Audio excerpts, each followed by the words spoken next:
Good evening, one and all. Welcome back to Online Racing League here for the Chinese Grand Prix here at Shanghai. I cannot believe we are here once again here on this fine Sunday evening. And I am joined, of course, by my colleague and friend, Jack Cannan. Jack, how are you? Jack, are you there? We seem to have lost Jack there, folks. Do apologise. He will be back with us shortly. Obviously, we're just waiting for the drivers to go out onto the circuit to commence qualifying here at the Chinese circuit. Obviously, the story pretty much tells itself. Obviously, Jarno Opmeer is still topping the drivers' standings at this moment in time, and Alfa Romeo themselves as well on top of the constructors, 171 points to their name, and then a gap of 82 points back to Mercedes. Obviously, Matthias Collegon back in the seat as well. Danny Moreno actually partnering him, obviously getting signed by McLaren in the F1 Esports Pro Draft, and he's now in the Mercedes seat for tonight's event. So it'll be interesting to see how Danny Moreno gets on under the circumstances, that's for sure. Obviously, we'll look forward to seeing how all of these drivers get on, because obviously it's obviously been a week or so now, obviously since Vietnam. A very different circuit we're going to be seeing here today as we see Manuel Biancaglia coming out on lap. We'll just join the coverage now of qualifying. I'm not sure if Jack's back with us. Jack, are you there?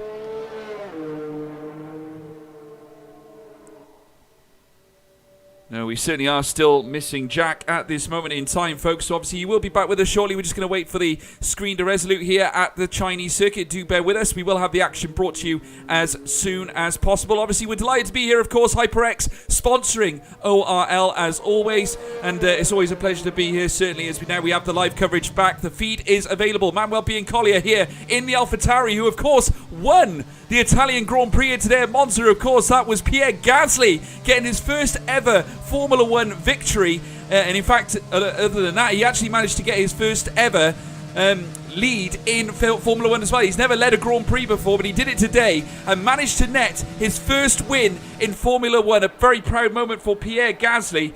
And I'm sure he's very, very chuffed with that result as well. We now see Manuel Biancaglia rounding that hairpin bend. On the outside now, the AlphaTauri is about to set its initial lap time. Of course, early doors here in qualifying. 15 minutes still remaining, of course. And Jack, are you back with us now? We're still missing Jack. I'm not sure what's happened to him. Very uneasy about this. But obviously, welcome to everyone in the chat as well. Obviously, we're looking forward to bringing this racing action. Just to go through it as well, Manuel Biancaglia, of course, back with us here today. He's competed twice this season. Obviously, in the first race that we had at Italy, at Monza. Obviously, we had that race today live on television as well. He unfortunately retired in that one. P14, though, in his latest stint. That was at Bahrain. Of course, the tricky Bahrain circuit. So he's still looking for his first points finish, but he is a formidable driver. And certainly AlphaTauri have got themselves a good driver here today to represent them out on track. Now, can they follow up a phenomenal victory at Monza today with yet another positive result, this time from Manuel Biancaglia? We will soon find out, I am sure. Also out on track as well, we have Danny Moreno, who is out for the Black Arrow. That is being the Mercedes team. Also Alvaro Carreton out on track as well. Falcon Roy Don in the Ferrari. Matthias Collegon, of course, the teammate of Danny Moreno here today. And Matthias certainly is shown to be a formidable driver himself. He looks certainly red hot on the pace at the moment this season. Some very positive results here from Matthias Collegon. Of course, 2 P2s to his name so far. Has been unlucky on many accounts not to get a victory. Certainly at Bahrain, where penalties decided his fate. He was the first to cross the line, just was not able to get it done, as we can now see him about to round the last corner, obviously heading into what will be final lap territory, as you now see him just run the curve maybe a little aggressively on the outset. Hopefully he didn't get, no, he did get invalidated, a 128.5 to kick us off. And he is now setting the pace for the rest of the field. We're now seeing the times filtering in here, folks. James Baldwin netting together a 128.654, the world's fastest gamer, back in the top end of the classifications. And certainly it'll be interesting to see how they get on. I mean, certainly it's absolutely brilliant to see all these top-end drivers back with us here at ORL. Obviously, we're very much looking forward to bringing you this high-octane fuel action as well. And obviously, in the new era of Formula One, that's for sure. Certainly, energy and battery power are the order of the day as well. And we're just hearing word off Jack Cannan. In fact, he's had a little bit of an issue with his game, so he is restarting. He should be back with us shortly. And we'll look forward to hearing his comments as well. Obviously, looking through the grid, Danny Moreno, a very solid opening lap, putting himself on P3. Manuel Biancoli, of course, setting the first lap of the day. Tomic Paradzik there in P5. Alvaro Caraton on his return, a 128.907 here this week. Obviously, Williams could do with an upturn in their fortunes. They're currently down towards the bottom end of the table, albeit maybe more midfield, I think you could call that. Currently 134 points, the gap between them and top spot. They've got 37 points to their name this season. But certainly, I'm sure they'll certainly give us something more to scream and shout about. Jarno Watmir setting his first time of the day as well, the Alfa Romeo, with a 128.721. The current championship leader looking to once again recover after last week's disappointment at Vietnam after some very sketchy manoeuvres. He looked to have the strategy signed, sealed and delivered last week. He just could not quite get it done on the day. An instant going into turn 1 pretty much cost him his front wing, and the downforce that cost him his straight line speed as well as his corner traction certainly did cost him that win that day, and certainly outside the podium for the first time in, well, this season, that's for sure.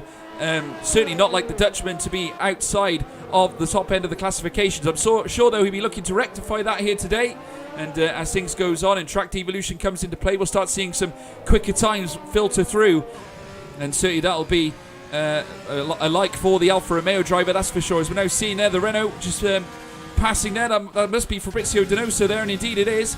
Fabrizio looking for a positive result to add to his locker as well. Obviously Fabrizio joining us once again here, this time for Renault, after he netted himself a new seat this season in the Pro Series, of course. Now driving for the yellow Renault team, and I'm sure alongside his teammate Casper Janssen, who is joining us today, to say his first lap of a 129.118. Obviously looking to find his feet here early on in his ORL outing.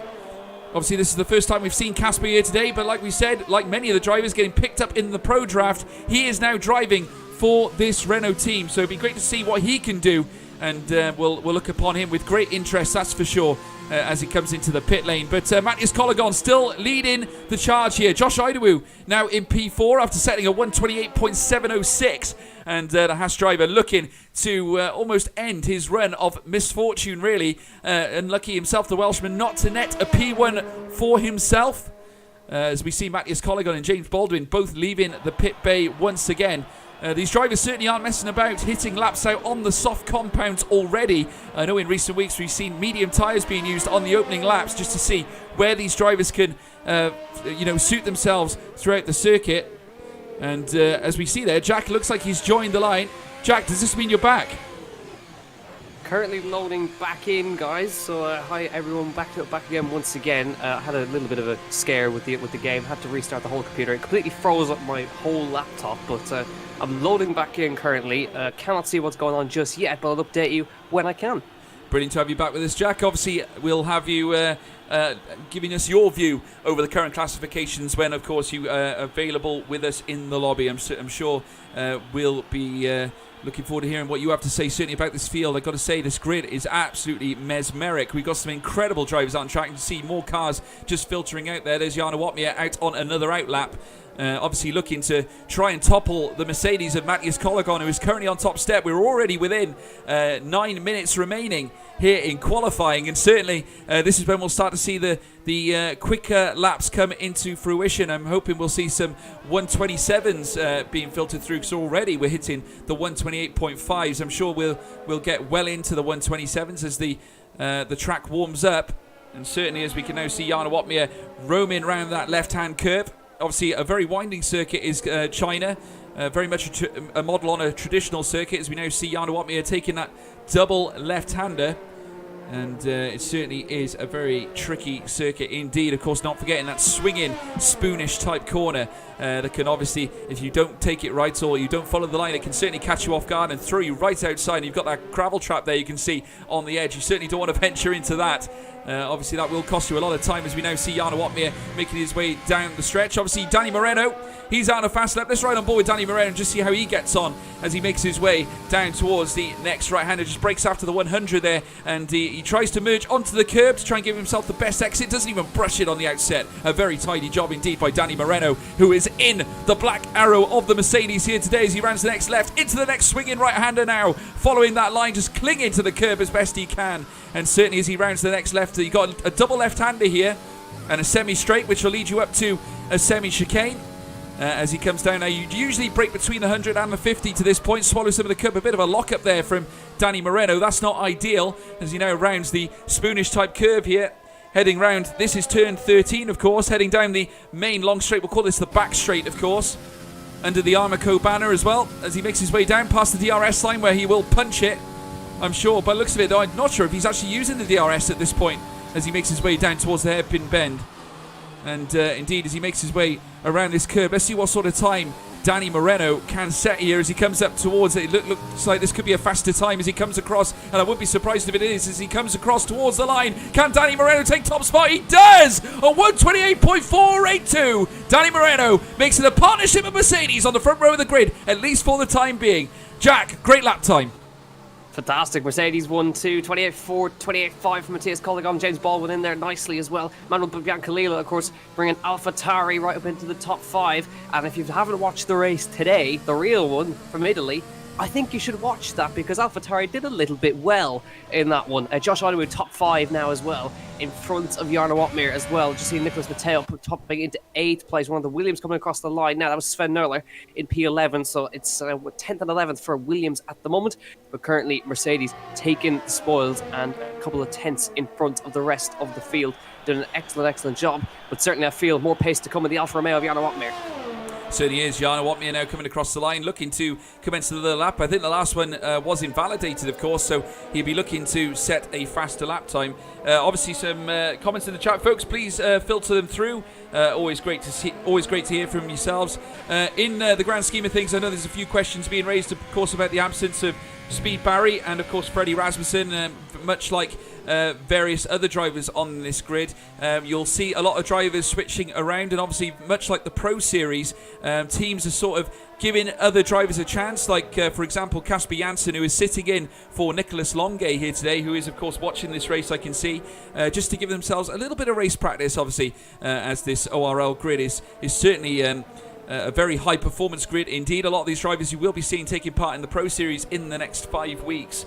And we'll look forward to seeing how they get on, of course. And obviously, Casper Janssen is one that we're really looking to cast our eye over. He's currently ahead of his teammate Fabrizio Donoso, P12 for the Renault driver as things stand. As we now watch Jarno Opmeer round the swinging right-hander.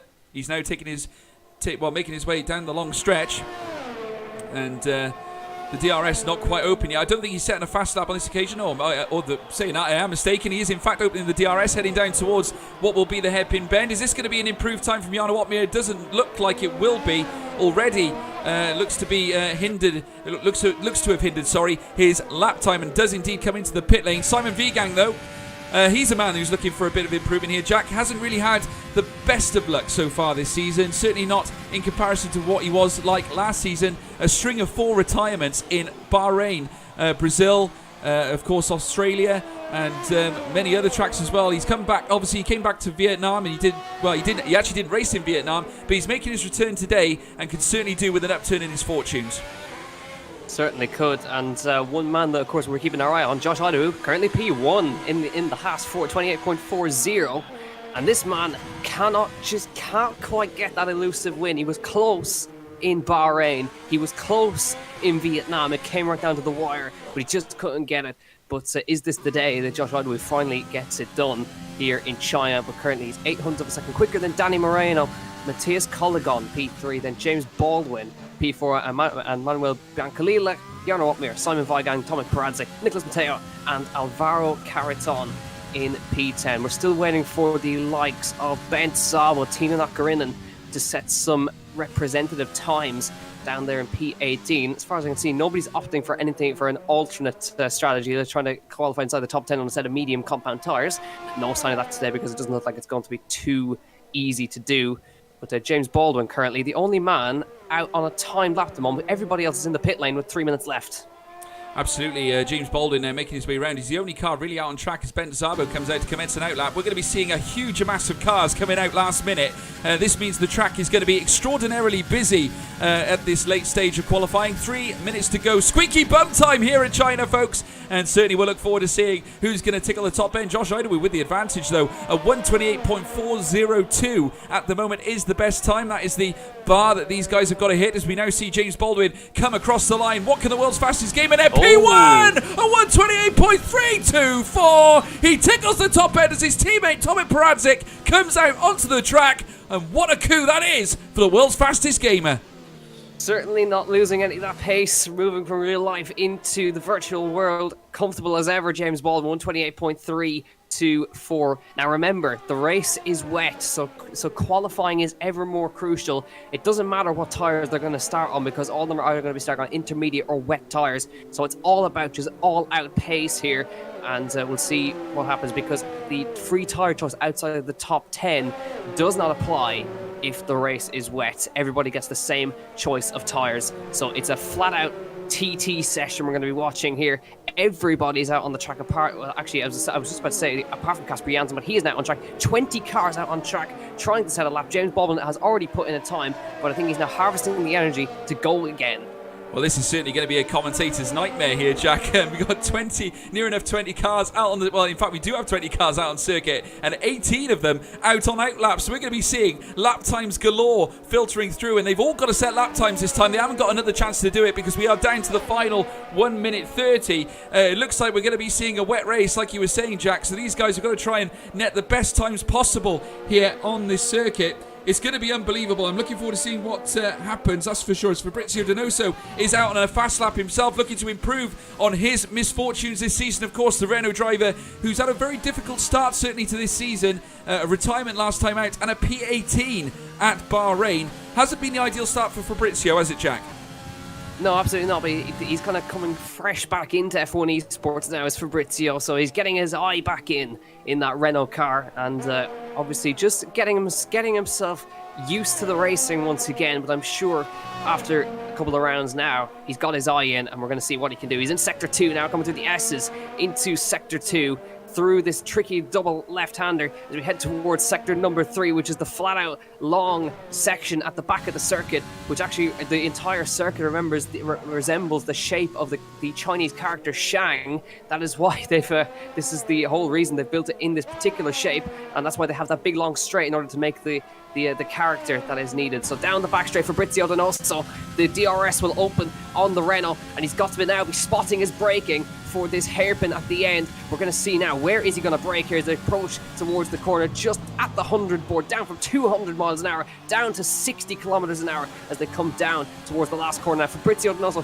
can he get himself inside the top 10? Qualifying is crucial through the left-hander. Does he cut too much? He spins it in the last corner. Fabrizio Donoso just puts it in the wall in the last corner, took too much curb, and he's now out of contention. Matthias calling on no improvement, but currently still James Baldwin P1 with still plenty of cars to come. We certainly do. Danny Moreno being one of them as well as he comes round the hairpin bend. Can he improve once again as well? Not forgetting Josh Idawu's out on a lap time as well. Very soon we're going to be having a cluster of cars come across the line. Danny Moreno, the next one to come around the final corner. Here comes the black arrow now, up towards the line as Matthias calling on his teammate. That's P4, but P3 so far for Danny Moreno. He cannot improve. He is staying as he is. James Baldwin is currently on pole, but what about Jarno Watmere as he now rounds towards the home stretch? Can the Dutchman provide a spoke in the wheel here as they come down towards their hairpin bend? I got to say, this is going to be very interesting indeed, Jack, as they come down now towards that said corner. As you can see, braking at the 100, he wants to try and coax the car around this right-hander, and indeed he does. It's Jarno Watmere on the outset, heading round towards the Rolex banner as he now cuts the corner, the last corner, round the left-hander, past the DHL side on the right-hand side. Here comes Jarno, P2, front row, not enough for James Baldwin, P2 for Jarno Watmere, 1 minute, 28.386. The Dutchman is on the front row, Jack. But James Baldwin on the pole. How about that? Fantastic effort from the Brit there. He out-qualifies Jarno Watmere, Josh Idawu and Danny Moreno on row number 2. Matthias Colligan, Matteo Biancalila, Tomek Paradzik, Casper Janssen just popped into the top 10 there. This is going to be fantastic. But James Baldwin, he's got one over and he's got pole position next to Jarno Watmere. Settle in for this one. It's in the rain as well. Unbelievable scenes. James Baldwin there, world's fastest gamer with the world's fastest time here at China. P1 for James Baldwin and the McLaren team. Great coup by them. Jarno Watmere, the Dutchman, is back with a vengeance. P2 for the Alfa Romeo Racing team. Josh Idawu, P3. Danny Moreno, what a first start. P4, second row of the grid. Goes ahead of his teammate, in fact, Matthias Collegon, P5. That's the two Mercedes cars dealt with. Nicholas Matteo, Jarno's teammate, P6. Manuel Biancolina in P7. Tomek Pradzik, P8. Kasper Janssen in P9. Unfortunately, we lost the rest of the grid there. But guys, I've got to say, what a qualifying session that was. We'll bring you the race shortly. But we do have to show you this little advert from our good people at HYPERX.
Welcome back, folks, here after qualifying. You see there the cars now making their way around on the formation lap. James Baldwin leading around Jarno Watmere, the world's fastest gamer at the top end. And how about some of those lap times there, Jack? They were absolutely phenomenal. How close were these drivers after that qualifying session? Yeah, we're looking at the times there. The top four separated by 0.08 of a second, less than a 10 between the top four, and I believe the entire field was under 1 second. It was 0.8 of a second between the whole field, but 800 between our top four. And as you can pretty much see, it's not heavy rain, but it's intermediate conditions for this Chinese Grand Prix. We're waiting to see now if the rain's going to ease up. It's not heavy rain. This looks like it could be a transition into the dry sessions.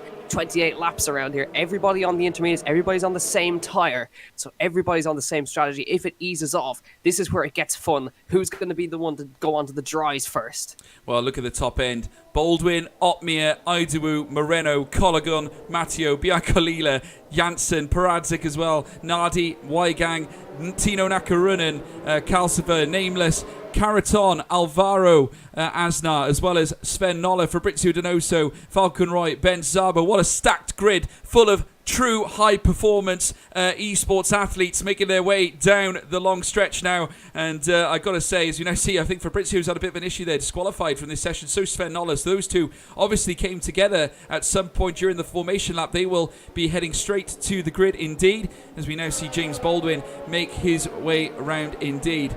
Obviously, we'll do our best to bring it to you, folks. Myself and Jack have actually just come off today after a long 24-hour stint in the 24-hour of Barcelona, Catalonia, which, of course, was won by the MSI eSports team over the last 24 hours. A phenomenal race, wasn't it, Jack? Yeah, exactly. But needless to say, the two of us are absolutely wrecked. So forgive us if the energy's a little bit off. But I think even with that qualifying, that certainly woke me up a little bit. Certainly did. The drivers now making their way onto the grid now. Very shortly we will have pedal to the metal. Go, go, go, go, go here at China. Get ready, folks. It's going to be good. As the cars just leaning their way up towards their grid positions. There's James Baldwin there on the intermediate tyres there for the McLaren team. First light, second light, third light, fourth light, the fifth light! And it's pedal to the metal. Go, go, go, go, go, go, go. It looks like Falconati jumped the start, but here comes James Baldwin as they head down towards turn one. Josh Idawu looking racy behind Baldwin, but here comes, what a move by Danny Moreno out of sincerely nowhere in behind Jarno Watmere, getting a good start too. The Alfa Romeo is going toe-to-toe with James Baldwin down towards the first couple of corners. As you can see, what a coup there for the Mercedes. Danny Moreno, his first fizzy here. He's in P1 as the grid strings out. It's Danny Moreno in P1, Jack.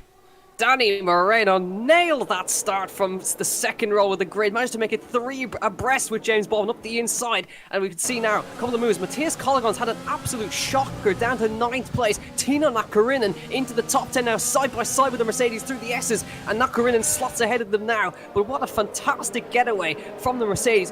And I think you are right. I definitely saw the racing point of Falconari jump the start from 10th on the grid. But other than that, everybody's got through unscathed what it looks for. Everybody's still pointing in the right direction, but Danny Moreno, with the reaction time of gods, comes straight through, surges past Baldwin, surges past Otmir, and Josh Ardo still hangs in there in 4th place. But now, Moreno, what does he do now? He needs to get his head down, build a gap. No DRS in the wet conditions, of course, so he needs to get his head down and try and break away from James Baldwin and Jan Otmir. Yeah, and Tino Nakaruna not having a very easy start indeed. He was sort of coming toe-to-toe with Tomek Peradzik. Tomek Peradzik was sneaking home the advantage. We've seemed to have lost Simon Vigang out of the session. I'm hoping we can get him back shortly. We now see the racing point of Falcon Nardi trying to go down the outside of Tino Nakaruna, who's had almost like a Valtteri Bottas start here today, like the one we saw at the very start of the Monza GP earlier on today. But looking further up, Tomek Peradzik in P7 in behind Matthias Colligon. The other Mercedes obviously looking to try and increase his fortunes as Danny Moreno is actually just leading them away down the stretch now. As you can now see him taking that first corner. Do not pay too much attention to the HUD, people. It is in fact wrong. Danny Moreno is your race leader as they head round towards the next swinging left-hander in behind James Baldwin there in P2, just trying to grip to the surface. Obviously qualifying P1, losing that top spot after an incredible start by Danny Moreno. Looking further down, Matthias Colligon now trying to close the gap on Tomek Peradzik. These two obviously recently passing now, and there's a move there again by Tomek Peradzik on Manuel Biancolia as he makes his way into P6. Tomek Peradzik is a man on a mission at the very start of this Chinese Grand Prix, and it looks like we could be seeing Matthias Colligon following suit here, Jack. Colligon needs to get his head back in the game here. He's really had a shocker of a start, back down to P8. He's under pressure massively by Tino Nakarinen in the Red Bull. Falcon Nardi putting pressure on Nakarinen as well. Casper Janssen hanging in there in P11. He's had a good start. We've lost Alvaro Caraton, unfortunately, on the opening lap of this race. Simon Vigang still running around in 19th place, but he's had a disconnect as far as we can see. There's a big old train now forming behind the AlphaTauri of Manuel Biancalila as Tomek Peradzik now breaks away from the AlphaTauri. Nicholas Matteo kind of on his own there as the gap up front starts to just open out a bit. Danny Moreno 1.1 clear now. James Baldwin behind. Jan Otmir 7/10 behind, and Josh Idawu putting some pressure on the Dutchman now, showing himself in the mirrors as they head down towards the hairpin. You can see in the background Biancalila is under pressure here as they come now. Colligon to the outside line of the hairpin. Can he get it on the brakes? It's very tricky to go around the outside here, but look at Nakarinen up the inside, finds the space, contact made between the two of them. No way through for him there. This is the crucial thing about that hairpin. It's so tricky. If you do not have the inside line, you are not making the move, and Josh Idawu picks up a penalty immediately. Certainly does. Tino Nakarinen having a real difficult start here. He's pretty much been lambasted by loads of other drivers across the grid. Matthias Colligon, though, looking very aggressive, trying to recoup the positions that he indeed lost from the start. Looking further up, Manuel Biancolia there in P7, or Biancalila as he is called. He has got a gap of 9/10 of a second in behind Tomek Peradzik. Tomek Peradzik there with 1.5 seconds to final. Nicholas Matteo, who had a phenomenal start. The two Alphas are certainly up there indeed. Jan Otmir down to P3, obviously after Danny Moreno's heroic start there from the grid positions, as they now see Jan Otmir now swinging around this next left-hander. He is currently 0.8 of a second behind James Baldwin. Nothing yet to be concerned about, certainly as far as the Dutchman's concerned. Obviously in recent weeks we've seen him win races from the back of the grid, so I can't imagine P3 in the rain being much of an issue, Jack.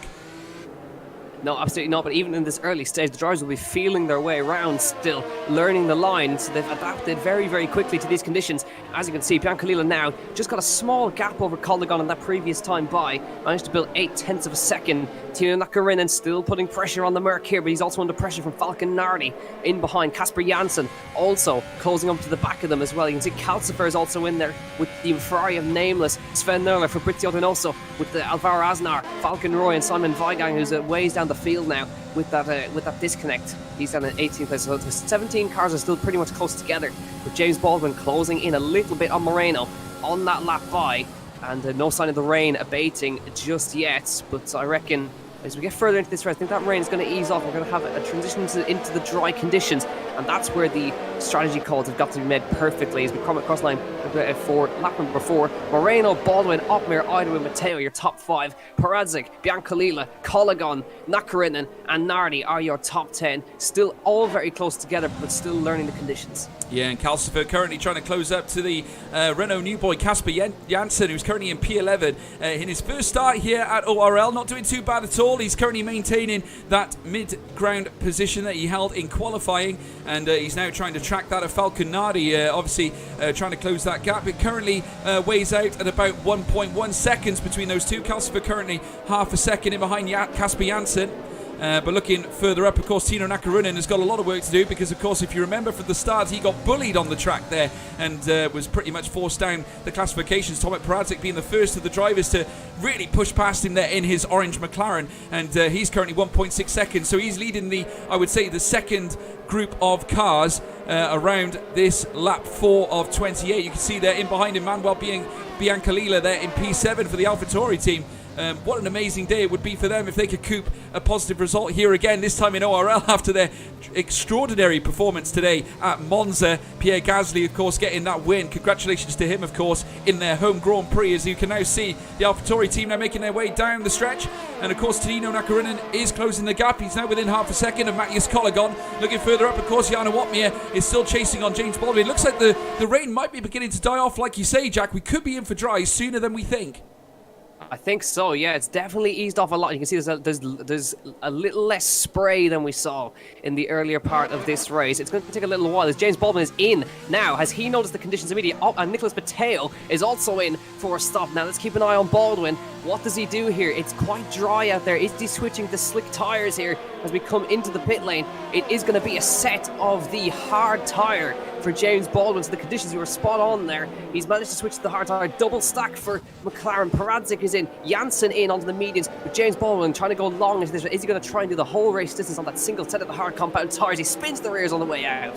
Yeah, and look what that's done to the top end of the grid order. Danny Moreno leading by a considerable margin there. 2 seconds, they're saying the gap is now. And as you can see, Jana Watmere maybe finding it maybe a little bit tricky. Look how dry the track is all of a sudden. That is literally just in a split second that has dried up there. So obviously that creates a little bit of a headache, certainly for, there is a little bit of spray coming off the track, but it does still create a slight headache for those on the intermediate tyres, because they know that they've got to try and nurse these around now, and the pace is going to be falling off. James Baldwin might have pulled off a great tactical manoeuvre there, getting onto the hard tyres straight away. That could re-earn him the lead of the race if things go to plan for him. Obviously still a long way to go, but at this early stage, obviously track position is very important. And just look at the others on the track there. Loads of other drivers opting for the mediums. James Baldwin, the only driver, opting for the hards, Jack. Yeah, I think James Baldwin is trying to do a one-stop here and go straight to the end on this single set of hard compound tyre. He is closing the gap to Alvaro Asnar, but it's still quite slick out there in this phase of the Grand Prix. It's still drying out there at this point. And, well, I think that's the switchover was because DRS is actually enabled. That was how they knew the switchover was there. As Danny Moreno in, Jana Watmere's in, Idaho's in, everybody's in because the DRS has been re-enabled, which means that we're back into dry conditions. Now we wait for the pit stop merge between Moreno and Baldwin. Has Baldwin pull off the undercut? Well, we're just going to watch Baldwin now. He's just coming round the hairpin bend, making his way towards the final corner. Indeed, that being that turn 16, coming up towards the home stretch now. Does this mean he has managed to pull off the tactical ingenuity of the race so far? As you can now see, he's up to P4. There's Danny Moreno. Danny Moreno's hold on to P1. He's pulled it off. He's on the mediums, though. Can James Baldwin's one stop, though, prove to be the decisive factor? It's going to be a case of the medium compounds versus the hards. Josh Idaho also picking the hard tyre, following James Baldwin's tactic. Jana Watmere also out on mediums. It's going to be a battle between the two stops and the one stops, Jack. Yeah, so this is an interesting battle of tactics here. The mediums are going to be quicker, of course. So Baldwin needs to nurse these tyres now. So anybody on the medium tyre is certainly going for a two-stop race here. So Jana Watmere now challenging the back. So the order remains the same pretty much. Idaho is still P4, but Nicholas Matteo and Tino Nakarinen are the big gainers out of that. They're into 5th and 6th place respectively now after that set of stops. And Nicholas Matteo, remember, he qualified on pole in Vietnam last week, just ahead of his teammates. Wasn't able to quite get the victory, but it of course went the way of Nicholas Longue. But Matteo showing some good pace now, and on a quicker tire to Josh Idawu. Twitch from Idawu coming through there. Should be an easy enough move with the DRS here. The DRS is, of course, enabled.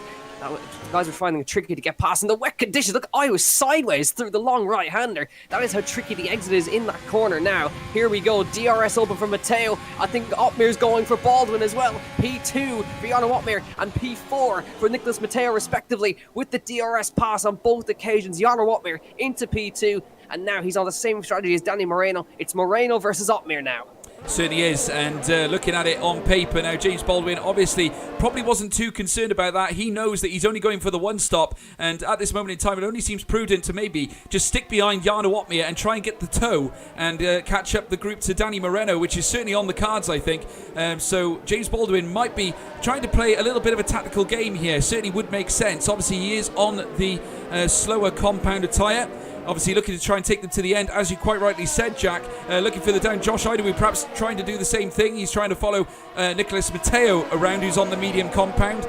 And the toe could prove to be very invaluable here as we have a yellow flag in Sector 1. Look how close Josh Idawu is to the car in front, that being Nicholas Matteo, as they now round the next swinging left-hander very soon as well. They'll be tackling the middle sector proper. They are in Sector 2 now as they take this swinging right-hander, and very shortly they'll be taking the double lefts then before they make their way down this semi-straight, and that's when they'll have the semi-chicane before that swinging right before the home stretch. You can see Nicholas Matteo pulling away now, 8 tenths or 8.5 tenths the gap. So Josh Idawu beginning to drop back slightly. Those medium tyres certainly seem to be more effective at this early stage. James Baldwin, though, outside of that second gap, he won't have the DRS on Jarno Otmir, and Jarno has brought a 10th down on Danny Moreno, as we now see Tino Nakarunen and Josh Idawu pretty much in a slipstream together, as you see Tino's managed to reduce the delta down to under 0.3 of a second as they come down towards that hairpin bend. Indeed, the Red Bull braking late manoeuvre there. It had a little look on the inside, as we now see that Falcon Roy has left the session. We've got a 3-car exit there. Well, actually, no, 2-car. Falcon Roy and Ben Zabo, it looks to be out of the race, Jack. I'm not quite sure what happened there, but Ben Zabo is on wet tyres. Ben Sabo is out of this race. Falcon Roy had a spin and broke the wing, and he's out of this race, unfortunately. The Ferrari, look at Nakarunen throwing it through. He's trying to find space on Idawu. Has he opened the door on the inside line? Throws the inside maneuver in the Red Bull. Idawu still has the inside line for the S's, but now the extra grip on the medium tyres on the outside for Nakarunen. They give each other space. Watch out for Biancalila in the AlphaTauri right behind as well. Here comes Nakarunen with the second attempt here. Down the hill on the inside line. Fresh rubber on that Red Bull, but still Idawu still has a little bit of grip there, but look at Nakarunen. Shoves him out wide. Biancalila comes through as well, and now here comes Biancalila on the Red Bull on the outside line of the AlphaTauri, sweeps round the outside line. Biancalila, what's a move on Nakarunen, does it on the B team there. Fantastic stuff from the AlphaTauri driver, and puts one over Nakarunen. Absolutely brilliant.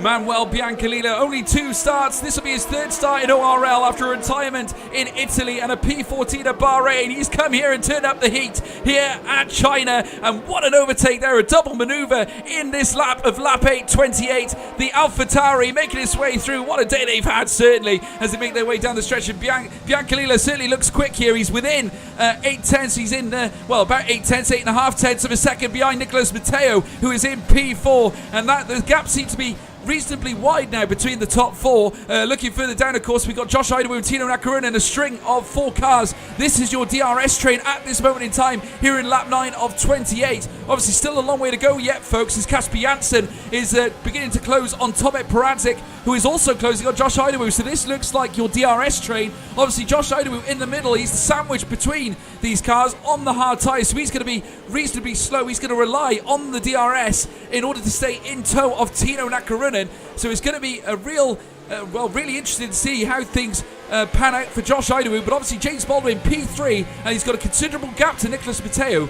Surely this puts James Baldwin in a very advantageous position at this stage. Yeah, if he can hang in there and keep his hard tyres in good shape, the hard tyre will come back to him in the later part of the stint here. The mediums will go off, of course, later on into the stint, and hopefully he can hold on there, but he's keeping the gap 3.1 to Otmir, 2.6 to Matteo, and Biancalila looks like the faster, actually, because Biancalila has closed up to Nicholas Matteo now. Biancalila's the danger man in the AlphaTauri. Nakarunen is also going with him. Idawu, then Peradzik, Janssen, Nardi, Colagon and Nuller are all in a DRS train here. and we're going to see, is there going to be any moves between them. Jarno Watmir just trying to close, but he's almost in the DRS, but he's not quite. He's a couple of hundredths outside it, but you can see on the telemetry, out of ERS, he's pushing hard here to try and catch up to the Mercedes of Danny Moreno, of course, driving for McLaren Shadow this time in the F1 Esports Pro Series, Watmir in the Alfa Romeo. So this is a great chance for these guys to get used to battling each other on track. It is. As the track dries up, it'll start getting quicker and it'll certainly warm up. As you can see, Falconardi getting very close to the rear end of Casper Janssen there, the Renault driver who's in his first start today at ORL. Certainly doing his best, certainly for the Renault team, and stepping in for Nicolas Longuet, who has taken a leave of absence this week. Obviously, he did state that he's not a big fan of the Chinese circuit himself. I think, of course, this is a tactical showing here by the Renault team. And it's a great opportunity for us to see Casper Janssen as well, of course. And obviously one of the draft picks by Renault, and certainly a great draft pick as well. He's certainly shown to be a capable driver across the grid. And I'm sure as he mixes things up here in the midfield of this contingent of cars here, as you can see, he's got pretty much strong drivers all around, but we've got strong drivers across the circuit here at ORL, as we now see that Manuel Biancalila once again closing the gap on Nicolas Matteo. That gap has reduced somewhat, quite dramatically, and I got a feeling Manuel Biancalila, he's come here prepared. He certainly has, and seems really quick on this circuit, Jack.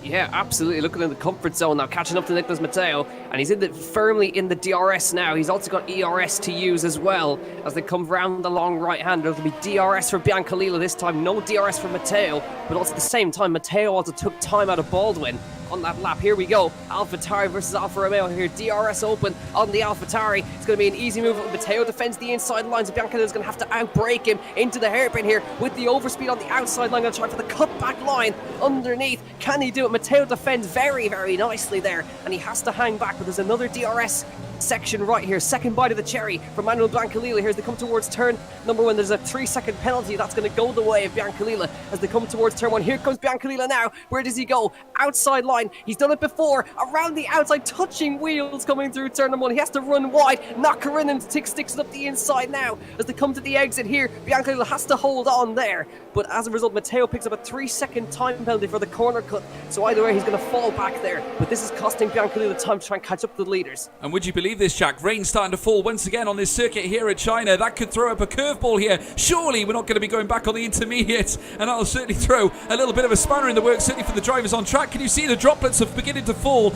onto the car? How heavy is this rain going to get? The dark clouds are certainly forming once again over the circuit. It looked like it was going to dry up, but I've got a feeling we could be in for an interesting change of strategy here, which could pay off for Danny Moreno, given the fact that he's got at least a reasonable advantage. Obviously, he's got to try and make the most of that second gap with him and Jarno Watmir. Cannot afford, and as I say that, Jarno Watmir has broken into the second gap because he knows as this rain is going to fall, he needs to stick to Danny Moreno like glue if they're going to end up going back onto the wetter compounds. But obviously it's too early to tell at this stage as we look further back. Tomek Peradzik now beginning to surge up on Josh Idawu as they make their way down the back straight, not able to get close, but Manius Kologon can as he rounds up on Casper Janssen, who looks to defend the Renault in all sorts of trouble. Here comes Manius Kologon, the black arrow through the hairpin bend. He gets it done. P9 into the points once again. Well, the thicker points for Manius Kologon. He has risen up the grid order, runs wide on the exit, but that won't matter. He is up to P9, Jack. Yeah, plenty of contact made there on that move as he came through, but Janssen has to secede the position now. Back to Kologon. Peradzik up the road now, just ahead, just behind the car of Josh Idawu, then Tino Nakarinen in P6, Biancalila P5, and you can see Jarno Watmir now. He sees that the rain is coming and he wants to get past when he still has DRS, so he needs to get up and close to the back of Danny Moreno, but Moreno has controlled this race so far from the start after that lightning reaction time to get in front of the two cars in front of him and making it 3 abreast with Watmir and Baldwin here.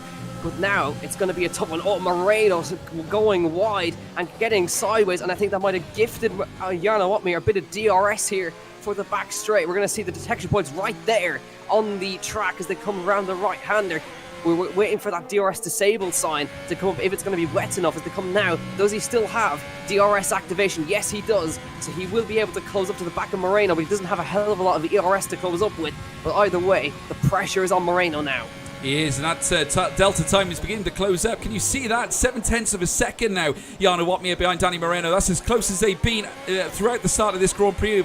Obviously, naturally, as they exit the corners, that increases slightly, but we're now into the realms of 8/10, and that seems to be stagnating now. So, very interesting to see that Jana Watmir is able to build at the pace as Casper Janssen and Falconati coming to blows now. They're going toe-to-toe on the outset of the hairpin bend. Here comes Casper defending that P10 position. Great show of tenacity there, but here comes Falconati. Back on him here, gets a better exit out of the final corner as they head down towards turn 1. The Racing Point moves it to P10. Casper Janssen kicked out of the points there, but Falconati, a great drive, and moves himself up yet another spot. The Pink Panthers will be pleased with that as we now look further up the grid. Jana Watmir once again really start to reduce that delta time, and like the Michael Schumacher helmet he's got on his head right now, it certainly will need a Michael Schumacher wet performance in order to produce something special against the driver of Danny Moreno's standard, Jack. Exactly, so he's got to put his best foot forward here in the changeable conditions as they come around. Lap 13 of 28, so not long to go, but the conditions yet still not wet enough for the intermediate tyres just yet as they come down to the sector number 3. Will he have DRS this time? It looks like it when they come to the detection point. He's within 0.8 of a second there, the detection point is, and through they come. He won't be close enough to make a move here. It seems to be the 0.4 of a second seems to be the golden zone to make an overtake down the straight here as they come. DRS still active as they come towards the DRS point. He will close up once again, but it was actually, he lost time in this hairpin with the exit. He needs to just tidy up the exit a little bit here as they come into the hairpin. Much better from Jana Watmir that time. Moreno just edging out a little bit here. 0.9 of a second he's still got. Bianca Lila is still stuck behind Nicholas Matteo, not making any sort of move just yet. So the DRS train, nobody is going through the DRS train. Casper Janssen's wide on the exit, and nearly Sven Nöller was able to make a move on him there. Nobody peeling into the pit lane yet. It's still not quite wet enough for those intermediates.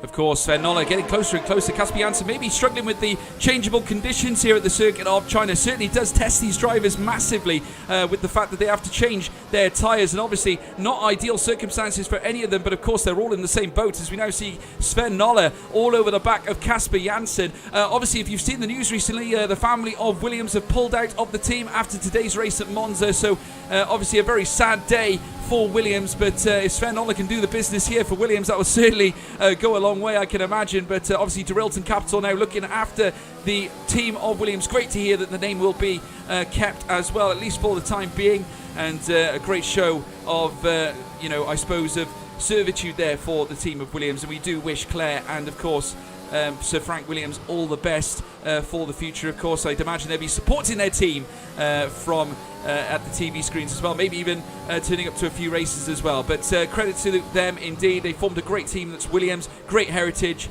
great history, and we get to see them here in the game as well, as we now see Casper Janssen still trying to cling on to that position. Jana Watmir is still trying to decrease that gap. As you can see now, Falconati trying to whittle his way through. He's only 0.3 of a second behind Matthias Collegon, though it seems to me the straight line speed seems to have fallen off Falconati, at least for the time being. Matthias Collegon still holding on, as we can now see a move at the top end as Bianca Lila coming toe-to-toe once again with Nicholas Matteo this time. And Bianca Lila, certainly a tenacious driver, as we've seen already so far, as we see Nicholas Matteo getting so close to the front end. Could have really cost Bianca Lila his front wing as they move in towards turn 1. As you can see, the pit window is now open for medium tyres. Whether they'll opt for this strategy, I'm not sure. The rain droplets are still falling, folks, so whether this means that they're going to have to change the strategy once again, I'm not so sure, Jack. I don't know. They're gonna have to gamble. I hope the rain gets a little bit better if they want to change strategy onto the intermediates. Bianca Lila tried it around the outside of Matteo. Matteo shoved him wide.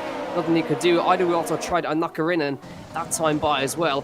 But on the topic of Williams, of course, news as well this week. This is the last we'll see of Renault. Of course, changing the name to Alpine, who are going to be heading into F1 next year, and we're going to see the blue colours of Renault back with Alpine. Fantastic to have them back in F1 as well, with such the motorsport heritage that they have behind them as well. So we're going to see a beautiful new blue, white and red livery back on the grid as well. But you can see now, I wonder is Bianca Lila going to try anything this time. He tried it on the outside line of the hairpin. That didn't work because he completely ran out of space.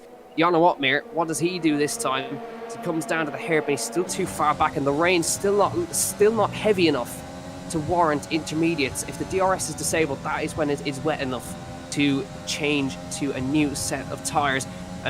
So what the hard runners are going to be hoping is that it doesn't get wet enough, because that would completely ruin their strategy. Indeed, Sven Nolde as well, getting very close to the back of Casper Janssen. He was just within a tenth almost of that Renault on the outset now of the hairpin bend. You can see the Williams car trying to close up as best they can onto the Renault of Casper Janssen. Sven Nolde out of the exit now, opens up the DRS once again as they head down the stretch past the paddock, and he's within that 0.2 of a second gap now. So that white Williams livery is now pushing all over Casper Janssen, who runs a little wide there, certainly not hitting the apex as best as he could. Certainly Sven Nolde taking advantage there around that bend, and this might help him as they round the next left-hander on the outset now. Certainly seems to me that Sven Nolde is handling the circuit a little bit better. Oh, a shaky move there from Sven Nolde, very nearly lost traction, and you certainly don't want to have oversteer at this point as they now make their way towards the next right-hand corner, and certainly very shortly rounding the next swing-in left as well, that being of course the turn 7, which you can now see them taking now. And it certainly is an interesting bend, this one, now into turn 8, and they'll be into turns 9 and 10 as well. This is the double left-hander just before that semi-straight. As we now see Jarno Wotmir, I think we've now seen a twist to the top. Jarno has now taken first place. I'm not sure quite what happened, but that's a dramatic change as Danny Moreno sinks back half a second. Jarno Wotmir, the Dutchman, back on top spot, Jack. Mistake from Moreno that time by ran wide, and Otmir went straight through on the inside line. That's all it took, was a mistake from Danny Moreno, but Moreno seems to have the measure of the pace over Otmir. So let's see if he can make his way back through, but the battle is on now between the driver for McLaren Shadow and the driver for Alfa Romeo. So now it's Danny Moreno's turn to attack. He's led every single lap of the race. Jarno Wotmir has not led a single lap so far. Lap 17 of 28, and finally we have a change for the lead, and now Moreno gets a chance to mount an attack on the man who's won 5 out of 6. Absolutely, but the question is, can he make it 6 out of 7? That is the big question on the lips of Jarno Wotmir. Obviously, all he's interested in is ranking up as many wins as he can. The Dutchman has firm eyes set on the championship. Obviously, currently they're leading the Constructors' Championship. Of course, Nicolas Matteo managing to accrue some good points as well for his team, and obviously Alfa Romeo would be very grateful of that, I can imagine. Obviously, Nicolas Matteo managing to get a P7 for... He actually had 3 P7s this season, a P4 as well, his best performance of the year, and a P8 last time out of Vietnam. So he has managed to achieve some good points for the Alfa Romeo team. 171 to their name at the moment, as we discussed earlier. As we now see Danny Moreno trying to hunt down all over the back end of the Dutchman of Jarno Wotmir, heading up towards the next semi-chicane. You can see the black arrow there, the Mercedes getting closer and closer. Once again, we're going to see a tussle at the top end. It depends on what sort of exit now that Danny can get heading down the stretch. And obviously, if he can open up the DRS, I'm sure he will, as they head down the stretch now. You can see there the Dutchman. I think he's going to have to defend here, because here comes Danny Moreno. Jarno Wotmir is in all sorts of trouble, and indeed he is. As you can see, Danny Moreno, look at the pace on that Mercedes as they cut down the stretch now. Jarno Wotmir, no contest indeed, or is there? As Jarno Wotmir comes into defend now, the Dutchman once again on the outset heads out of the hairpin bend and moves into P1, at least keeping the position round in the final corner, but they dive into the pit lane. The advantage in the pit stop is surely on Jarno's mind. Yeah, because they've seen that Fabrizio Donoso, Alvaro Aznar, and Nameless have all come in for intermediate tyres. There was again a battle. Matteo, Biancalila as well, going side by side. Look, they're all filing into the pit lane with 10 laps to go.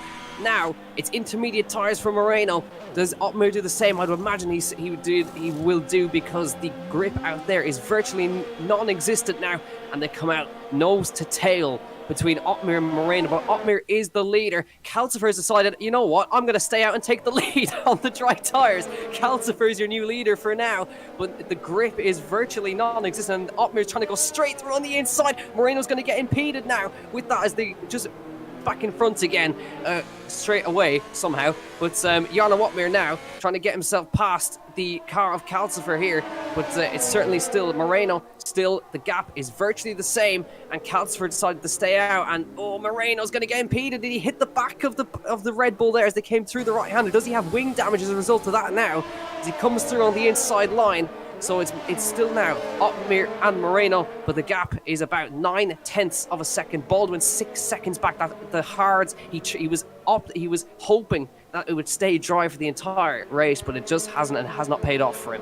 No, absolutely. And obviously those that pitted onto the mediums after that initial burst of rain will surely benefit, as we've now seen Jana Watmir and Danny Moreno, and they have now careered away. Obviously Calcifer separating the two of them. He will no doubt have to pit this time for wet tyres indeed, maybe for Inters actually. Simon Vigang, his car is still out on track, but obviously I don't think he's quite got back into it yet. He's still got medium tyres on the car, albeit they're in the pit lane now. As you can now see, Danny Moreno within that second though. So this battle is not yet over as they head down the hairpin bend now to finish lap 18 of 28. We have now only got 10 laps remaining. Jack, where has the time gone? I don't know. This is an interesting phase because it's not wet enough, according to the race stewards, to disable DRS, but it's wet enough for intermediates. So Moreno still has DRS, and this is going to add a crucial element to this one. And just as I said, I believe it's just been disabled. As soon as they came across the line, I've just cursed it. So now DRS is disabled. We are now into official wet conditions, and Danny Moreno is piling pressure onto Jarno Watmir out in the lead of this race. This is a fabulous fight between two drivers who are going to be competing in the F1 Esports Pro Series, but a driver who's really benefited and has a fantastic drive, Tino Nakarinen, in the pit stops has come ahead of Josh Idawu and Nicholas Matteo. A mega coup there from Tino Nakarinen, the new Red Bull driver, of course, who signed with them this year after leaving Williams Esports, is now in P4, and after a very difficult start, he's actually managed to benefit from the pit stops, and in all the chaos has actually managed to whittle his way up to P4, so an interesting prospect here for Tino. Can he get up into the podium position? So I mean, he's got a lot of gap to press now, as we now see Danny Moreno now trying to close the gap on Jarno Watmir. We're now seeing 0.6 of a second between these two, and Danny Moreno certainly wants... Oh, he nearly loses it there on the outset to manage to control the car. A great rescue there from Danny Moreno in this wet conditions. You can see that the track is starting to get damper and damper, and certainly I hope we don't see any further rain, because obviously we certainly don't want to be seeing more stops for wets. That will certainly throw up a twist in the tail, as we now see Jarno Watmir rounding the next right-hander, and indeed here comes Danny Moreno. Can he get... Obviously no DRS this time. They've got to do it out on track here, folks. We now see Danny Moreno coming down the straight now. You can see the Dutchman in the distance now. 0.6 of a second separating these two, and obviously not enough to actually make a change here going down to their pin bend, but a late break, I think, from Danny has enforced them to close the gap now. Whether that's close enough, I'm not sure. That's about 0.5 of a second.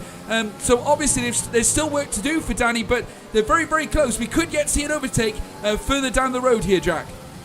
Yeah, Otmir is just saving ERS at every single opportunity to use on the back straight to try and keep himself in front of Danny Moreno. But Moreno is really in attack mode here with ERS. As he comes up through turn number one, he's only 0.4 of a second off of the back now. Keep in mind, the more they battle, the more James Baldwin close up. He's managed to take a couple of tenths out of them on that lap, actually. 5.6 seconds the gap is down to between themselves and James Baldwin. So don't count out Baldwin just yet. If the fighting gets pretty intense, he's not out of it just yet. Still in a firm P3. But we'll see now. Jarno Watmir versus Danny Moreno. And of course, there's a train here for fourth place. Tino Nakarinen, Josh Idawu, Nicholas Matteo, Falcon Nardi, Tomek Peradze, Kasper Janssen, Matthias Colligan. And the big loser out of all of those pit stops is actually Manuel Biancalila, because he was in fourth place when he came into the pit stops, but obviously got held up in the box, now all the way down in 11th place. Yeah, massive shame for Biancalila, because he looked ever potent at the very start, obviously making numerous overtakes, and he's going to feel ever so slightly robbed, I think, after his performance initially in this Chinese Grand Prix. And obviously now, as you can see, I think they're coming up towards the lapped car of Simon Vigang. In fact, you can now see Jarno Watmir has now stretched his advantage by a second. Surely we're not going to see the Dutchman win again, are we, Jack? Well, I think it looks like it, because he's just edged out a second of a gap, and at the same time, James Baldwin is now starting to catch Danny Moreno at the same time in third place. And the Dutchman was saving ERS the whole way through that sector just to keep himself in front. But Danny Moreno, he's still right there. He cannot afford to make any mistakes, can Jarno Watmir. The rain pretty heavy now. I don't think it's going to transition into full wet conditions, but it's certainly quite slick out there at this point in time. Danny Moreno's certainly not out of it. 0.7 of a second now between himself and Jarno Watmir in P1 at this time. And James Baldwin just hanging in there in P3 at the moment. And Jarno Watmir just getting past the ghosted car of Simon Vigang in the last position. Of course, Simon just disconnecting on the early laps of this race, but they're having to be so gentle on the throttle on the exit, because the car just wants to snap away from you at every single opportunity when you engage the 1,000 horsepower that you've got under your right foot with the battery, with the ERS deployed as well. So they've got to be so careful, especially through the right-hander. Danny Moreno likes to get a little bit sideways through that right-hander, and that's costing him a little bit of time. But Jarno Watmir saving ERS every opportunity through this sector. 88 got about 90% ERS compared to Moreno's 40. So he's got plenty to use down the back straight to keep himself in front. So right now, Otmir is not trying to pull away. He's trying to do a defensive drive here. He certainly is, and also closing the gap is Manuel Biancalila, because he's now under the half a second mark now, and he's trying to push on Matthias Collegon right now. That's the other Mercedes of Matthias Collegon. Look how heavy the spray is on the car. Obviously, a lot of that, I'd imagine, flickering off Matthias Collegon's tyres. As you can see, the Mercedes making its way down the semi-straight. Looks to be a little untidy out of that left-hander, heading into the semi-chicane. Ahead of him, of course, Casper Janssen, who's managed to recover a few positions for the Renault team into P9. He's in the points, so a great start for him, that's for sure. As we now see Danny Moreno still whittling down that time on Jarno Otmir. That 0.8 of a second seems to be stagnating now as they make their way down the straight. And indeed, Biancalila might have a chance at an overtake here if he can perhaps hats himself off to a late break. Actually, no, I think Matthias Collegon's going to hang on actually for P10, but no, I was wrong here because Biancalila cutting himself down the inside, maybe a little bit of contact. No, not quite. They managed to save it there, but obviously the time gap between Danny Moreno and Jarno Otmir beginning to close once again, and I think we're going to be seeing quite a bit of this as well as they make their way around the next left-hander. Indeed, this is the battle for the lead, folks, with 6 laps remaining. Don't throw away your tickets quite yet. It's not over, that's for sure. Danny Moreno will be kicking himself for the little mistake he made to let Jarno Otmir through, because that's all that was, because Otmir was hanging in at the exact same gap that Moreno was in the early part of this race, and as a result of that little mistake, he's gifted Jarno Otmir the lead for now. Lap 22 of 28, James Baldwin only 5 seconds behind. Keep in mind, he's not far off the back of these guys, so still all to play for. Tina Lockerinen in P4, 9 seconds behind. Josh Odowu P5, Nicholas Mateo, then Falcon Nardi, Tomek Paradzik, then Casper Janssen and Matthias Collegon with Manuel Biancalila and Sven Muller in P12 at the moment. So plenty still to come, folks, in these last couple of laps. You can see now how much Jarno Otmir is starting to use all that ERS to good effect to pull out just a second gap, but it's right here that Moreno is just using it all the way down towards the hairpin, and he's just closing the gap back up with a little bit of slipstream behind as well. So is it just chilling out a little bit now? And I wonder, is Moreno already starting to think about a possible last lap attack on Jarno Otmir? Well, he's got nothing to lose, I think, at this stage. I mean, there's quite a considerable gap between him and James Baldwin at this stage, 4.8 seconds. It'd be certainly a great start. We seem to have a reasonable record when it comes to new drivers here in this league. Certainly they seem to be getting better and better here at ORL, and certainly Danny Moreno is no exception. Obviously signed by McLaren in the Pro Draft, as we said before, obviously driving the Mercedes here today, and in the stead of Bardia Boromand, or Barry Boromand, should I say, who's obviously practicing and ready for the new esports season, which starts in a number of weeks, obviously I think in the next 5 weeks, in fact. And Barry Boromand, of course, who got signed by Mercedes, he's currently 3rd place in the Drivers' Championship. Of course, only 92 points behind Jarno Otmir. I say only. Obviously, that's quite a mountain to climb, considering the Dutchman has won, obviously, the first 5 of the races out of the 6, and obviously was left disappointed after his performance in Vietnam, which left many people scratching their heads as to wonder why the late lunge was made through that, which did, in effect, cost him that famed 6 out of 6 there, Jack. Yeah, it certainly did. We obviously heard from him after the race. He was disappointed with himself with some of the moves he made, but he's back on form today by the looks of Jarno Otmir.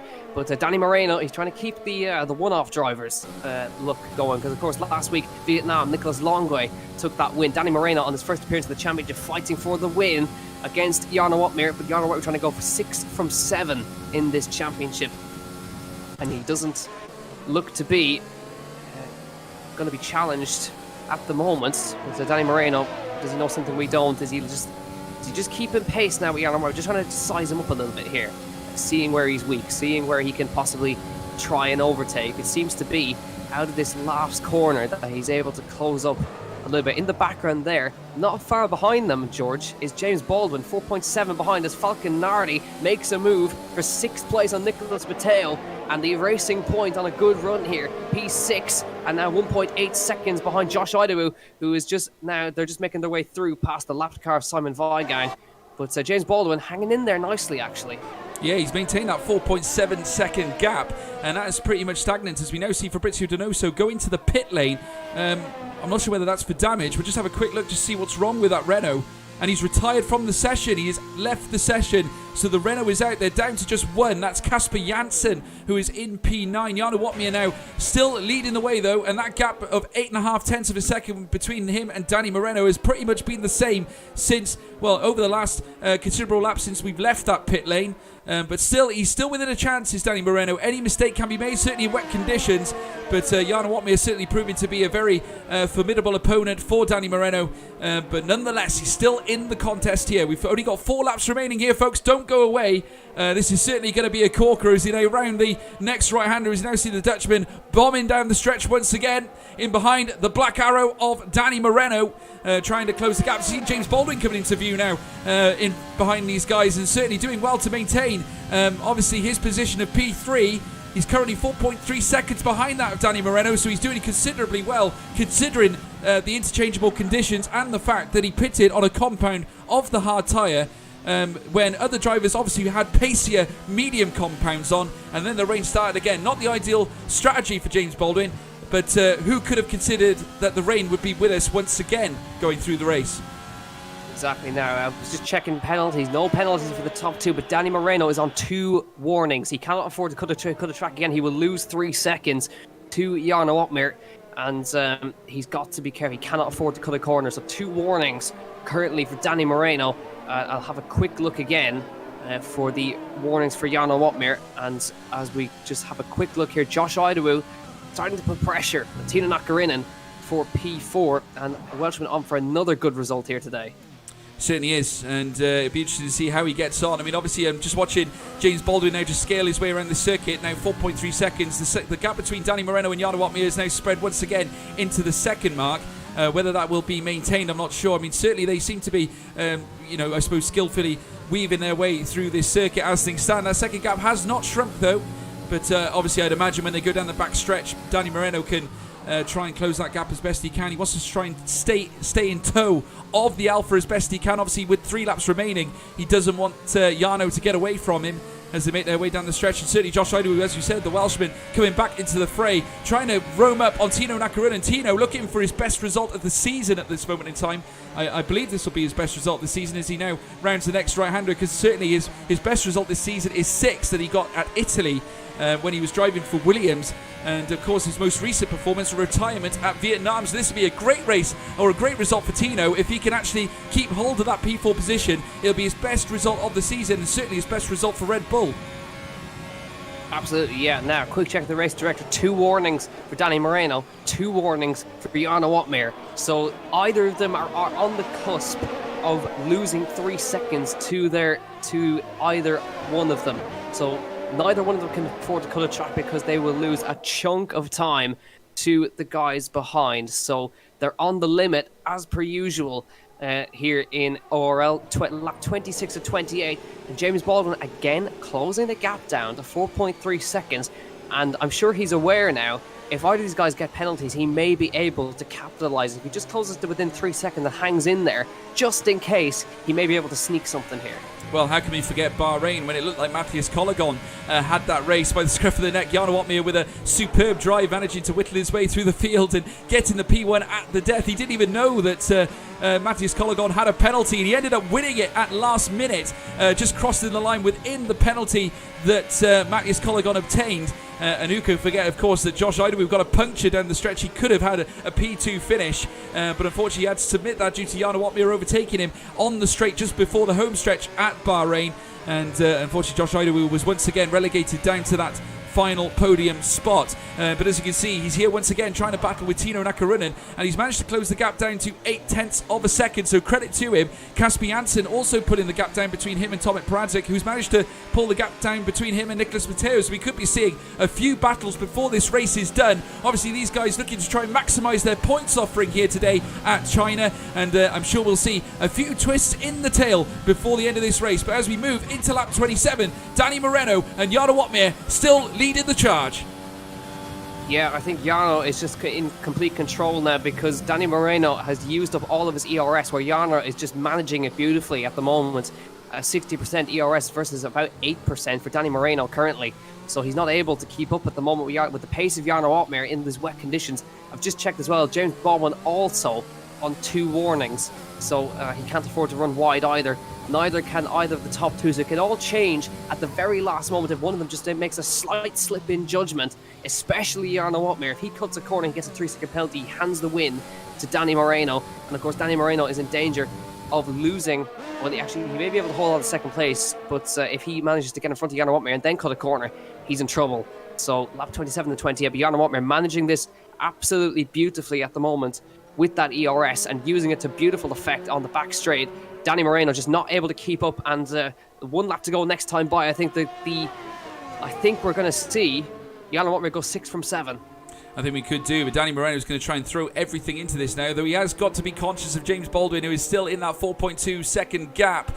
Of course, the rest of the grid order is pretty closely spaced out, in fact. I've got to say, this is probably the closest finish we've ever had in a race here at ORL. The DRS train has been pretty much maintained from start to finish, obviously, aside from the pit stops that we had earlier on in the race, as we now see Danny Moreno making his way down towards the hairpin bend. Now, don't forget as well, folks, to please leave your Driver of the Day votes in the chat. Obviously, you can see there the Driver of the Day link is there in the chat. Please make sure that you place your votes in that, and obviously we'll call them out at the end of the race. Obviously that'll decide who claims the Driver of the Day vote. It's going to be very difficult, I suppose, to pick one here because of course the weather is pretty much seen to that, as we now see Danny Moreno making his way around the next right-hander. Jarno Opmeer still maintaining that 2nd plus gap. It's now 1.2 at this moment in time, as we're now seeing Matthias Collegon trying to close the gap on Casper Janssen. Yeah, there's nothing that Danny Moreno can do at this point. Jarno's just absolutely managed that ERS to perfection. And again, Moreno, he'll be ruining that one tiny error he made in just a couple of laps before the pit stops. He gets sideways on the exit there. He will be kicking himself for that one small mistake that allowed Jarno Opmeer up the inside to take the race lead. But it's not all said and done just yet, because it's incredibly wet out there. I actually think it's full wet conditions now at this point, as they're trying to nurse the cars to the end here. But Jarno Opmeer, the master of the wet conditions, do not run wide, because you could lose that race win right here, Jarno. But a couple of more corners to go now, and an absolutely perfect drive from Jarno Opmeer. Danny Moreno on pole position, he's driven fantastic, but he made a small error and he allowed Jarno Opmeer to come through here. Now he's going to use that ERS to good effect into overtake mode, just to make sure he keeps himself in front all the way down the straight here. Use it all up, Jarno, as he comes down to the hairpin on the very last sector of this lap. And this man continues to impress here in ORL, the master of the changeable conditions. He has driven a sublime race, capitalize on Danny Moreno's mistakes. Coming down to the last corner, it's 6 from 7 for Jarno Opmeer to the line, and Jarno Opmeer, he wins the Chinese Grand Prix, and Danny Moreno P2 for Mercedes, and James Baldwin in 3rd place. But Jarno Opmeer, the absolute weapon in the Alfa Romeo. Certainly, like Schumacher donned with that helmet, a phenomenal driver in wet conditions. Jarno Opmeer, the Dutchman, has done exactly the same. He has won the Chinese Grand Prix, and certainly it was a good one indeed as well. Credit to Danny Moreno on a superb P2 after claiming the first place spot off the grid, of course.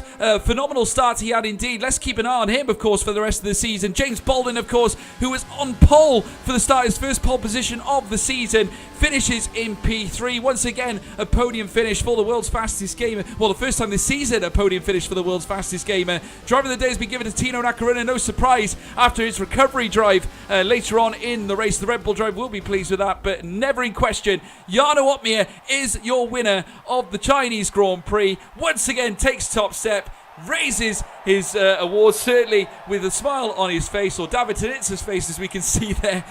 But indeed, every reason to celebrate here for the Dutchman, as we now take a look at the final classifications. What a race indeed, folks. That was incredible. Jarno Opmeer is your winner. P1 for the Alfa Romeo driver. The Dutchman strikes again back on top step to claim his 6th win of the season. Danny Moreno in P2 for Mercedes. A great first drive. James Baldwin P3. Tino Nakaruna P4. Josh Idawu, the Welshman, P5. Tomek Peradzik P6. Falcon Nardi Charlie P7, Casper Janssen P8. A great first start from him to get a point. Well, get into the points. Manuel Biancalila P9 for the AlphaTauri driver. Nicholas Matteo, Jarno's teammate, gets the final point position in P10. Sven Noller for Williams in P11. Matthias Collegon P12. Falcon Alvaro P13. Nameless P14. Kalsiver P15. Simon Vigang, who we unfortunately lost, as well as Maurizio Donoso, Roy and Ben Zabo and Alvaro Caraton. They, of course, DNF'd earlier on in the race. But what a race that was indeed. We were gifted to certainly some very interesting action, given the fact that the weather was so interchangeable. And it certainly did throw up a bit of a spicy few moments there, Jack. Absolutely, as per usual here in ORL. But Jarno Wotmir started second and up to first. Danny Moreno, of course, started on from P4. Remember, that start was absolutely lightning fast. Danny Moreno did a great job. James Baldwin on pole, but Tino Nakarinen from 12th to 4th. That's a great drive from Tino. And again, a good result from Josh Idawu as well in P5. But again, Danny Moreno, he made one error, and Jarno Wotmir straight up the inside. Absolutely nothing that he could have done, and controlled it there, managing the ERS perfectly, keeping himself in front as the conditions got even worse. And I think we're actually on the verge of full wet conditions right at the end there. Yeah, we were. I got to say, any more, I would have thought that full wets would have been certainly the order of the day. But I got to say, credit to Jarno Wotmir on yet another victory there. That'll be another first place position points to be added to his tally, and certainly increases his dominance at the top of the drivers' standings. We look forward to seeing what he can do at his home circuit of Zandvoort. Obviously, I'd imagine he would have practiced that one. That's for sure. As we now wait for the drivers to come in for interviews. But what a race indeed! Certainly the first time we've seen interchangeable conditions here at ORL, but certainly showed us who can manage certain circumstances better. I mean, I don't know how you can manage interchangeable conditions, certainly how the rain would suddenly come and then go, but then come back again all of a sudden. It certainly did throw a couple of drivers off that went for the hards, thinking they could take them to the end. James Baldwin being one of them. It pretty much cost him that pole position spot that he managed to obtain and really successfully obtain in qualifying. He certainly should be proud of his performance in achieving that pole position. But nonetheless, he must feel slightly robbed given the fact that the weather pretty much destroyed his chances of that P1 after Jack. Yeah, but I think he can take some encouragement from the fact that he was catching the leaders right at the end as well. He was taking chunks of time out of them. So James Baldwin's certainly very, very quick in the wet conditions as well. But certainly just the wrong strategy call and the wrong weather. Well, not necessarily the wrong strategy call. The weather just didn't play to his strengths. It just started raining again, which is quite a rare thing to happen. So, but other way, that strategy would have paid off in the dry had he kept in that window. But an excellent job, and nonetheless from Danny Moreno, because that start was absolutely lightning fast from him, and a great job that he was able to do to hang on and just nip up the inside of Danny Moreno to take the win. Jarno Wotmir there. And I mean, 6 wins out of 7 rounds. I mean, there's just really nothing you can say, really. The man is an absolute machine. Well, unfortunately, we won't have Jarno Wotmir joining us for an interview today. He can't join, unless he is joining, and he just can't seem to get into the comms box. I'll try and move him. I'm not sure whether this means... Oh, he is in the interview room. Speaking of which... He's been moved. Yes, he has. He is coming to join us. Welcome back, Jarno. Thank you. Took a small break.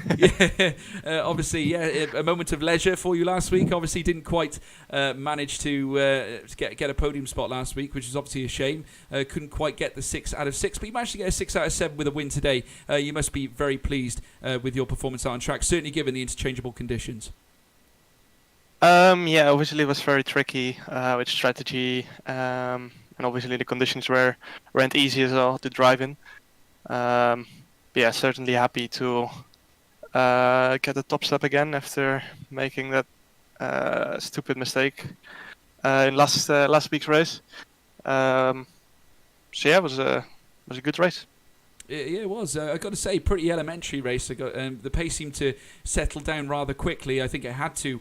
Really, obviously, due to the fact that the rain came down. Obviously, a lot of the drivers had to quite kind of deal with the track as it came. Really, there wasn't really any forward planning that you could really put in motion, given the fact that the weather seemed to couldn't make its mind up as to whether it wanted to stay dry or go back to being slick. Certainly, it showed today that the rain was interchangeable. But I got to say, looking out on track, obviously, these are obviously different conditions that can affect a driver. obviously it's up to a professional such as yourself to try and deal with these solutions. I mean, how often do you come across races such as this when you take to a circuit? Is it something you can practice for, Jarno? Yeah, obviously you can practice in wet conditions, but if it's like so changeable, it's like you can't really prepare for that. So yeah, you can prepare for wet conditions, but not for something like this. No. No, certainly not. And obviously interesting to see today the likes of Casper Janssen and, of course, Danny Moreno, who you were fighting. I can see that Danny's joined us in the comms box as well. Obviously interesting to see them, obviously picked in the pro draft as well. What do you think of the new blood coming through? Obviously, it's very exciting, certainly for the Pro Series. Do you anticipate certainly a difficult season ahead? Because we're starting to see some real big names starting to filter through into the ORL League as well. Yeah, obviously I already knew Danny was going to be quick from his recent performances and from last year as well. I didn't even know Casper was driving today, to be honest. I haven't seen him once. So, was he driving? Yeah, he was. Yeah, for Renault, he subbed in for Nicolas Longuet this week. So. Okay. Okay, yeah, I didn't know. So. No problem. But congratulations on getting back into the winner's circle. Obviously, welcome back, and we'll see you again very soon. Very well done. Yeah, thank you. Well done. We'll now move on to our P2 setter, Danny Moreno. First time in the comms box. Welcome, Danny. First race, P2. That can't be bad. Yeah, it was a good race. Jarno again showing insane pace. Nothing I could really do with the intermediate tires because, yeah, his pace was just absolutely out of this world. But yeah, I'm happy with the first race. I've got to say, for your first race, though, I mean, that gap didn't really venture too far over a second, so you did well, despite the rain coming down, to maintain that gap. Was it quite a strenuous task to keep up with the Dutchman, or were you under pressure? Because obviously I did see that you may have felt a little bit of difficulty negotiating your way around the circuit. Certainly a few wobbles came into play there. Just give us an idea as to how tough that certainly was. Yeah, it was really tough to follow Jarno around with the intermediate conditions. I literally gave everything I had with the intermediates, and yeah, I was still losing a bit of time, maybe a bit of work with the setup, but yeah, in the end, I think 1.4 seconds was the gap to Jarno, which I think it's pretty good to be the first race here in PC. Yeah, very, very well done to you. So, big credit for getting into the podium positions on your first effort. And of course, how's preparation going for the Pro Series? Obviously, being picked by McLaren, certainly an honour for yourself. And we see McLaren today, a very positive performance from them. Obviously, alongside your esports teammate James Baldwin, who's actually in the chat as well. Just give us an idea, how's life working together in preparation for the Pro Series, guys? Do you want to start, James? Yeah, sure. It's good. I mean, it's only been fairly recent we've started, to be fair, because Danny's only just joined and he's only just got his PC. But yeah, it's good. We seem to all be gelling quite well. Pace seems pretty good. I mean, it's kind of hard to say, using league races to benchmark it, but I mean, we seem pretty competitive in them. So, but there's a lot of work to be done. So we've got another month of sweat before round one. Absolutely, you've got to look at the bigger picture, of course, and everyone turns it up a gear, certainly for the Pro Series. Like you quite rightly say, you can't really use league racing as a benchmark as such, but obviously it is interesting to see that Danny's come out like a bat out of hell and certainly rack his first podium spot. Obviously that must be encouraging signs for the McLaren base at this moment in time. Yeah, it's very encouraging. I mean, we all knew he was going to be quick. I mean, the team knew he was going to be quick, otherwise they wouldn't have picked him. And Matthias as well. I know he didn't have the best race today, but all of us in practice seem very quick. So, yeah, if we, make it all work and execute it well, I'm pretty sure we can get some really good results in the Pro Series and surprise a few people, because I think we're going under the radar, which is quite nice. So it takes the pressure off a little bit, I can imagine, certainly when it comes to a big event. And I got to say, it's very vital to stay calm and stay collected. Of course, I can appreciate that's very hard under such major conditions. But obviously, going forwards, you've got to try your best, and that's the important factor. Just give us a word as well on the GTE. Obviously, I watched your performance at Brands Hatch. A very very good stint from yourself. You're on first place, leading the cars around at the start of that Brands Hatch race. Obviously, unfortunate to lose it at the end, but I definitely felt you were robbed after that race. Cheers, mate. Yeah, we were robbed, but I mean, it's a lot different to F1 in the way you drive. But it went well. Had like a 28-second gap when I boxed. Obviously, the safety car got rid of that, and we got kind of fudged over in the pits. But yeah, it was good, and yeah, gave me a lot of confidence, I suppose, going into this league race. Really fun race today. I picked the wrong tyres at the stop. And to be fair, the first few laps were pretty sketchy because I've not done any intermediate laps. And to be honest, I've done only a couple of wet laps. So it was, I had to kind of get my bearings together. But yeah, it was a really exciting race, to be fair. Yeah, well, it was your best performance of the season, James. And how about that pole position as well? Did you ever expect to take that pole position at the start of the race? That was incredible.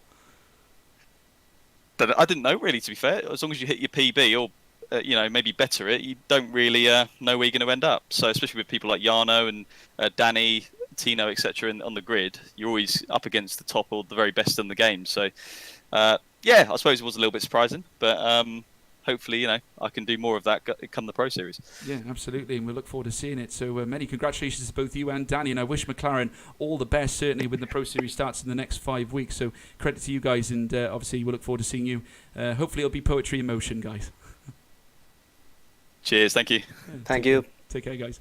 Tino Nakarunen, he's actually joined the chat as well. Obviously, moving over to Red Bull. Tino, thank you for joining us. Obviously, the first time we've set eyes on you. What a rise through the ranks in China. It looked like you had some difficulty out of the start, but seemed to really attune yourself to the grid. I think the pit stops really helped you. Yeah, I mean, I haven't never talked to you, so first time. So Yeah, welcome. I don't know, like at the start, to be fair, my lap 1 was insane. I think I got like 4 positions in like turn 1, 2 combined, because I just went for it. Others were like, I don't know, driving carefully, so I just wanted to risk it all. Why not? And I mean, the first 6 laps before the rain stopped, I was just like, I mean, I tried my all to overtake Matthias Collegon, but yeah, it was impossible. But then I mean, I don't know, like when we switched the tries, I don't know, I just had pace. So all of a sudden I jumped like 3 guys in pits as well, so that helped. And then it was basically just driving.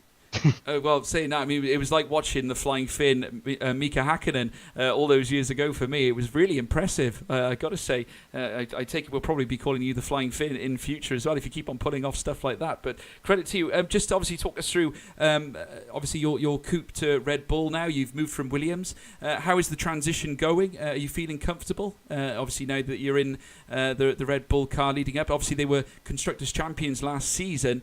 So you must be feeling confident that you have a very strong team in amongst you.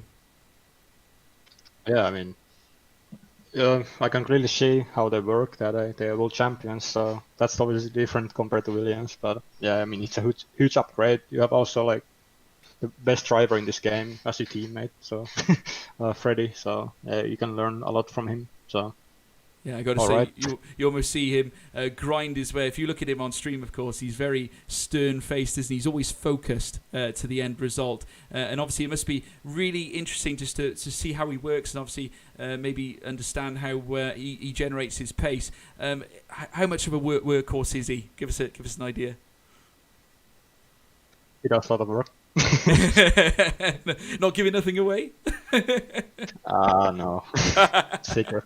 No problem. Well, obviously we'll see in the next 5 weeks anyway. But I'd like to congratulate you and welcome, of course, to ORL. And obviously it's nice to finally get a chance to speak to yourself. Jack, I'm not sure whether you have any questions yourself. No, none from me. You've pretty much stole all my questions, George. Thanks very much. Oh, sorry, mate. I'm guilty of that. I do it every week. I do apologise. But no, congratulations, Tino, on a great performance. And certainly after a very difficult start, certainly was impressive to see you rise through the ranks. And we'll look forward to seeing what you can do in the near future. Thanks. Great stuff. Ladies and gentlemen, thanks ever so much for joining us here today. Jack, we've been treated to yet another clinic here at ORL. And I think this brings our day of or our weekend of commentary to an end. 4:30 this morning, we myself and George started, and we end at 9:20 the next. Well, actually, we're approaching the next bloody morning, so it's been a long old day. But I'm gonna gonna go down and get some food and go straight into bed. I don't know about you, George, but it's been a fantastic end to the day anyway with some action pack racing. It certainly has, and I got to say it's been the perfect way to round off certainly a day's work here. And I got to be fair, it's great to see some real battling going on amongst the circuit. Great to see some new names here at ORL as well. So I'd like to thank every single one of you for joining us here this evening. Obviously, the live chat was lighting up with names, and we really do appreciate your support. Don't forget to drop a like and a subscribe as well to the channel. And obviously, we'll be heading to Holland for the next round of the ORL Championship. Obviously, a big throw out there to HYPERX as well. Obviously, the wireless products that they supply, please drop them a follow on Twitter as well. Check them out. Certainly, they are the wonders of wireless technology, and I'm sure will provide you with some quality products in the near future. Should you venture into their website, it'll be great, obviously, to see what they have on offer. But yeah, thank you ever so much for joining us here, folks. Like I said, drop a like and subscribe. We have been CRG Geo, George Morgan, and Jack Canan. We'll catch you next week. Goodbye.